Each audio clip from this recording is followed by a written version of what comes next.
Hello குட்டீஸ், எல்லாருக்குமே பாத்தீங்கன்னா சிறப்பான குட் ஆஃப்டர்நூன்பா. எப்படி இருந்துச்சு? வழக்கம் போல கஷ்டம் தானா? கீழே கமெண்ட்ல சொல்லிடுங்க. ஆன்சர் கீ எல்லாமே கிடைச்சிருச்சு. ஆன்சர் கீயை பாக்குறதுக்கு முன்னாடி நம்ம சேனலுக்கு சப்ஸ்கிரைப் கூட நீங்க பண்ணாலும் பரவாயில்ல. ஆன்சர் கீ தானே உங்களுக்கு வேணும். கீழே டிஸ்கிரிப்ஷன்ல டெலிகிராம் குரூப் இருக்கு. மறக்காம பாத்தீங்கன்னா டெலிகிராம் குரூப்ல விசிட் பண்ணி பாருங்க. 130 இல்ல 140க்குள்ள உங்களுக்கான ஆன்சர் கீ வந்துரும். ஏ டைப் பி டைப் வந்திருக்காது, பிரச்சனை இல்லை. இனிமேல் தான் நாட்டமே இருக்கு. நெக்ஸ்ட் இனிமேல் வரப்போற ஒரு எக்ஸாம்லயும் ஏ டைப் பி டைப் வரப்போகுது.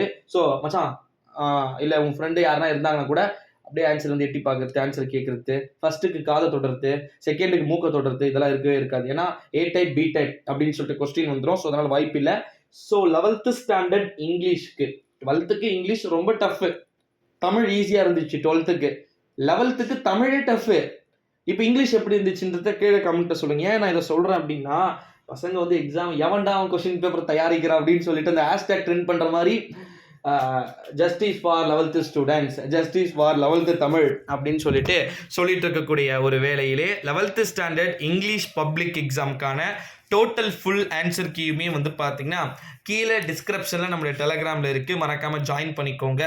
இப்போ பார்த்தீங்கன்னா கிராமர் பார்ட்லாம் எப்படி இருந்துச்சு, அப்புறமா 1 மார்க்கில் 20 எப்படி, எனக்கு 1 மார்க் சொல்லுங்கப்பா. அதுதான் ரொம்ப ரொம்ப முக்கியம். ஏன்னா நீங்கள் அங்கே ஆன்சர் கீ பார்க்கறதுன்றது வேற. ஆன்சர் கீழே அங்கே ஆன்சர் கரெக்டாக தான் இருக்க போகுது. நீங்கள் எழுதியிருக்கிறது நம்ம சில பசங்க என்ன பண்ணுவாங்க, ஃபர்ஸ்ட்டுக்கு ஏ, செகண்டுக்கு பி, ஒன்றுத்துக்கே நீங்கள் ஏ எழுதுனா கூட எப்படி தான் 7 மார்க் எடுத்துருக்கீங்க. அந்த ட்ரிக் உங்களுக்கு தெரியுமா? நீங்கள் எந்த எக்ஸாம்லாம் போய் ட்ரை பண்ணி பாருங்களேன். எதனா ஒரு நம்பரை ஏ பி சி டின்னு எதனா 4 இருக்குன்னு வச்சுக்கோங்க. எதனா ஒன்று செப்பரேட்டாக எடுத்துக்கோங்க, சின்னு கூட எடுத்துக்கோங்க. நீங்கள் ஃபர்ஸ்ட் 20க்குமே சின்னு போடுங்க.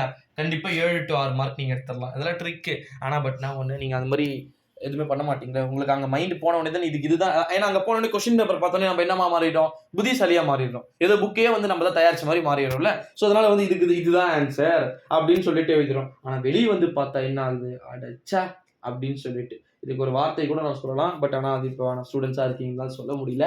ஸோ இப்போ குறிப்பாக 11th ஸ்டாண்டர்டை பொறுத்த வரைக்கும் இங்கிலீஷ் எக்ஸாம் அப்படின்றது ரொம்ப ரொம்ப ஈஸியாக இருந்துச்சா அல்ல வெரி வெரி டஃப்பாக இருந்துச்சு அப்படின்றதுக்கு கமெண்ட்டில் சொல்லுங்கள். நெக்ஸ்ட் இது முடிஞ்ச உடனே அடுத்தது எக்ஸாமுக்கான ப்ரிப்பரேஷன் நம்ம சேனலில் பார்த்தீங்கன்னா டைம் ஓய்வே கிடையாது. அடுத்த 3 மாதத்துக்கு தட்டுறோம் தூக்குறோம், அவ்வளோதான். சென்டம் மார்க் எடுக்கிறோம். பேப்பர் வேல்யூஷன் அப்டேட் நேற்று போட்டது ஒரு 40,000 பேர் பார்த்துருக்கீங்க. முந்தா நேற்று போட்டது ஒரு 50,000 பேர் பார்த்துருக்கீங்க. ஸோ இது மாதிரி இன்னைக்கு பேப்பர் கரெக்ஷன் இருக்குது, நியூஸ் கண்டிப்பாக இருக்குது. அதையுமே நான் சொல்லிடுறேன். ஸோ மறக்காமல் நம்ம சேனலுக்கு நீங்கள் புதிய பார்வையாளர்களாக இருந்தீங்க அப்படின்னா சேனலை சப்ஸ்கிரைப் பண்ணிக்கோங்க. கீழே டிஸ்கிரிப்ஷனில் மறக்காமல் டெலி இருக்குது, விசிட் பண்ணி பாருங்கள். சப்ஸ்கிரைப் பண்ணலாலும் கூட நீங்கள் பரவாயில்ல, ஓகேங்களா?